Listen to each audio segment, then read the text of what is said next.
Imagine this pointed pole is south pole. Imagine it is a south pole and this pole is north pole. Now I'll place one bar magnet and I'll mark this point as A. I'll mark this point as A.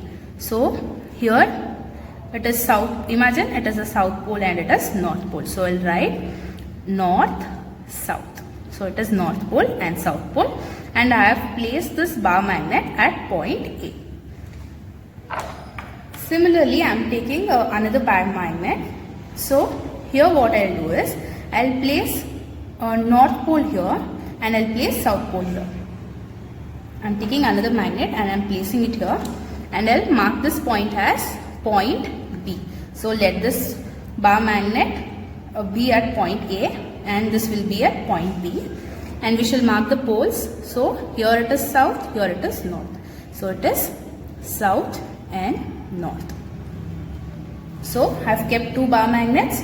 So this is south and this is north. In bar magnet B, this pole is north pole and this pole is south pole.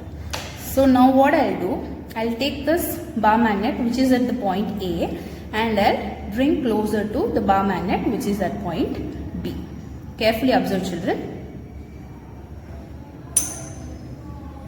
What you just observed there? Yes, the bar magnet attract the other bar magnet.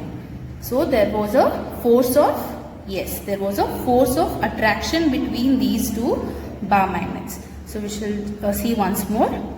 So I'll bring this bar magnet from point A. So I'll be moving this. So when I bring it to closer, so it just attracts. So before attraction there was a gap in between. So carefully observe. So this is nothing but a non-contact force. So before force of attraction there was a gap between these two, which means there was no physical touch. So it is a non-contact force. See here. So I'm moving this from point A to point B. So it is attracted.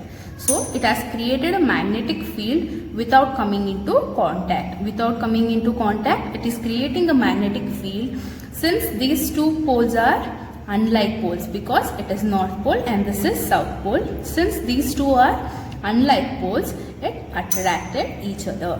So by this we can say that the magnetic force is a non-contact force. So when I bring closer, without physical touch, it just attracted the other bar magnet. So it is a non-contact force. And since it is south and north, they are unlike.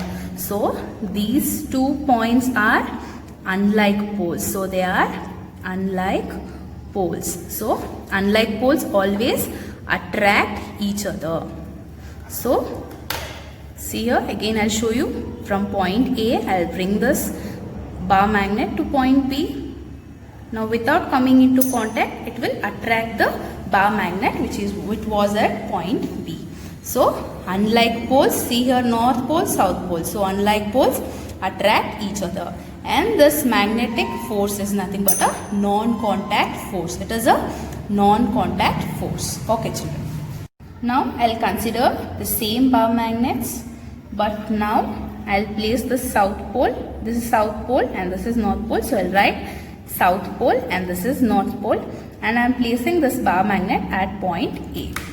Now what I'll do is I'll place south pole. So we shall mark this as B, point B. And now what I'll do is I'll place this bar magnet, that is a south pole here, and north pole at this point. So I've kept 2 bar magnets, and this bar magnet is at point A and this bar magnet is at point B. And I've written the poles here. It is south pole, here it is north pole at point B, and here in point A this is south pole and this is north pole.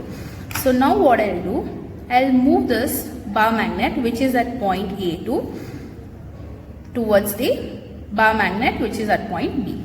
So carefully observe, children. So I'm taking it closer.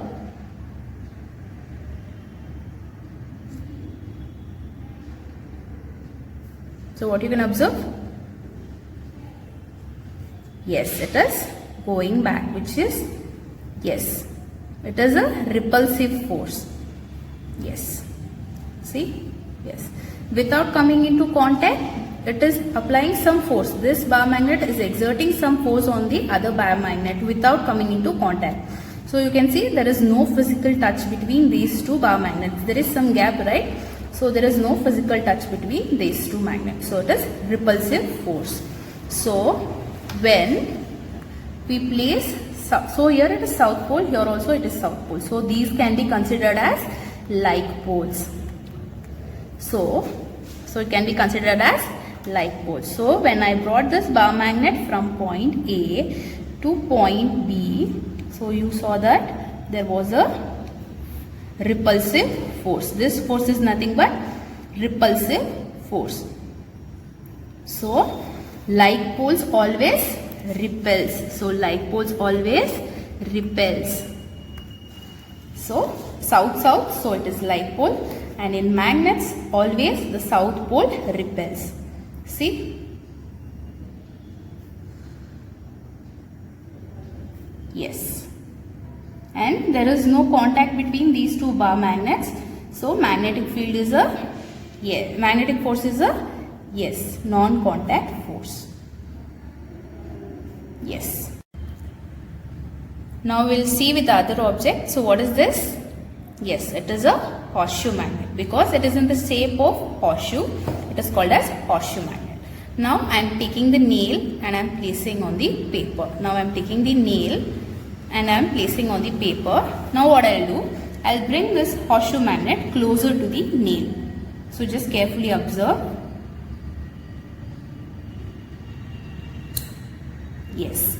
So there was a, yes, there was a force of attraction between these two objects. There was a force of attraction between these two objects. So without coming into contact, it attracted the nail. So the magnet, without coming into the contact with the nail, so without any physical touch, this horseshoe magnet attracted the nail. So it is also an example for non-contact force. Similarly, we shall take safety pins. So I am placing on the paper. I will bring this horseshoe magnet closer. Yes. So without coming into contact, it just attracted the pin. So it is a non-contact force because there was no physical touch between these two objects. See, there was a gap in between. So it is an example for non-contact force. Similarly, we will take a spanner and I will bring this horseshoe magnet closer. So what happened? Yes, this is also a attractive force. So before coming into, so there was no contact between these two and there was a force of attraction. So it is an example for non-contact force. Okay, children.